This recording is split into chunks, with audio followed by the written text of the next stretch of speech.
Hello, it's my rankings of all UK Eurovision entries, places 62 to 58.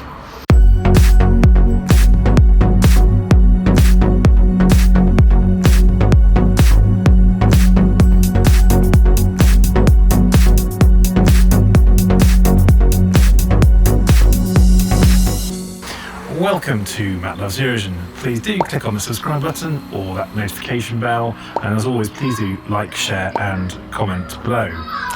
So we're kicking off with my very long set of rankings for all of the UK's entries at Eurovision, and of course we start at rock bottom with number 62. It's from 2010, Josh Tivovi, That Sounds Good to Me. Just add your laughter, it's happy ever after. I don't know about you, but that sounds good to me.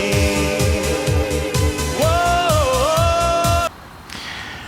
So we have to start somewhere, and for me this is my least favourite UK entry for a number of reasons. And I do feel a bit sorry for Josh. I think he, in the subsequent years since Eurovision, he's reflected a lot and has got plenty to say about it. But he's made a new life for himself over in Canada and doing well for himself. And certainly he's not to blame for this particular entry. Really frustrating that it came after 2009 when the UK had done well again and put a lot of effort in, and then this came in, which was a Pete Waterman kind of penned and produced entry that probably would have sounded dated even 20 years previously, and it just stood out like a sore thumb in 2010's Eurovision, and I'm really not surprised that it finished last. I'm slightly surprised it actually got any points at all. But the song was dated and very cheesy. The staging was not very good, and it was a particularly low point, I feel, for the UK at Eurovision. But from here, the only way is up, though. At 61. It's 2003, Gemini, Cry Baby. Bye bye baby, lie to me baby, must have been crazy, baby bye bye, cry baby, lie to me baby, survive without you baby, baby bye baby. Yes, it's the infamous one, and perhaps surprising for some people that it's not my bottom. But the reason for that is I think Cry Baby is not a great song, but at least it's more of its time than That Sounds Good to Me. But I think you probably already know that it's fairly infamous for being the UK's first ever last place at Eurovision. Sadly, not the last place that we've had. But it also is the first occasion, and so far the only occasion, where the UK has got nul point. Now, some people say, it was the effect of the Iraq War and people not liking the UK. That's complete rubbish, I think. They sounded dreadful on the night. They were out of key completely on what was not a great song to start off with. And I know they'll say that they've said that there was technical problems, but I'm sure they could have gone back and redone those. But yeah, it was a pretty bad performance, and things didn't exactly go well for them afterwards, because Gemma subsequently then got prosecuted for social security fraud some years later as well. So all in all, not the greatest episode in UK's Eurovision history. At 60, it's 2015, Electro Velvet, Still in Love with You. On the other fellas, don't wanna make you jealous. No need to fear when you're not here. I'm still in love with you.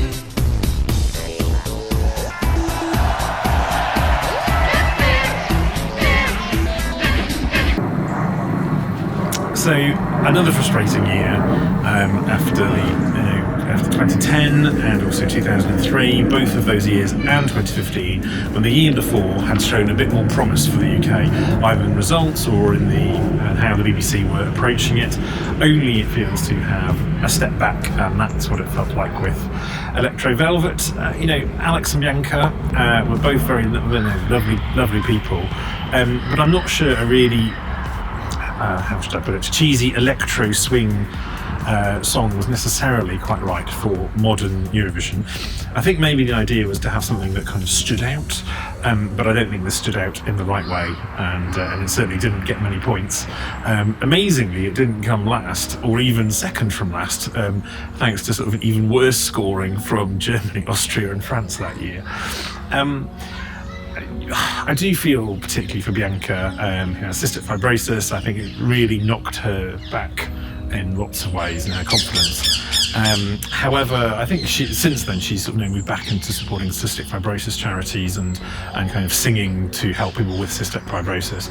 So I think something, at least she's sort of back on the positive side. I think Alex is bumbling along quite nicely afterwards anyway. But yes, let's hope we don't necessarily see electro swing back at Eurovision again. My 59 is 1987 Ricky, Only the Light. Only the light, I can see the light. It's only the light, can't you see the light? It's only the light. So this finished 13th, which might surprise people to think that was a bad result, but actually it was the worst result the UK had got to that date. It also barely even charted in the UK, scraping into the top 100 of the UK charts. And to be honest, there isn't very much to say about this. It's kind of that sort of 80s, very 80s generic pop genre.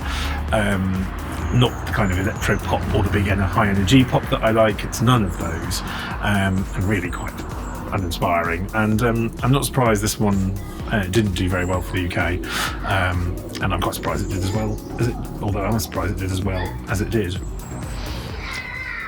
And at 58, it's 1986 Ryder, Running in the Night.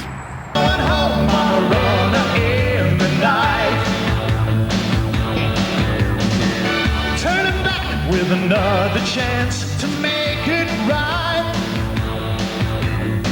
I know where I went wrong. Another one from the 80s.